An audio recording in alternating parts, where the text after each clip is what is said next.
Dünyanın ən qabaqcıl səhiyyə dövlətləri. Adətən səhiyyə deyəndə yada düşən nədir? Yəni səhiyyənin operativliyi, təcili yardımın cəhdliyi, keyfiyyəti, ucuzluğu, əlçatanlığı və s. Belə bir vəziyyətdə dünyanın ən böyük səhiyyə dövlətləri hesablayanda bunların ümumi cəmini topalayıb və hesablayırlar. 100 ballıq sistemlə. Yəni Dünya Səhiyyə Təşkilatının verdiyi bir sistemdir. 5-ci yer Danimarka 80,7 bal. 4-cü yer Fransa 80,15 bal. 3-cü yer Yaponiya 80,48 bal. 2-ci yer Cənubi Koreya 82,73 bal.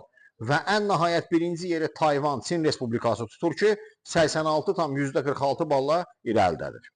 Onu deyim ki, bəzi göstəricilər burada biraz fərqli ola bilər. Misal üçün, dünyanın ən bahalı səhiyyə sistemi Amerika Birləşmiş Ştatlarındadır. Yəni, sığorta ilə adi həkimə müraciət eləmək 30 dollardır. Birdən demək olmaz, sığortanız olmasa 1000 dolları aşa bilər.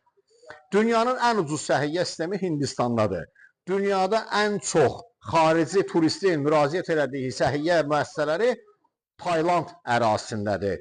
Məsələn, dünyada ən çox xəstəxana Kolumbiyadadır. 10.899 xəstəxana vardır.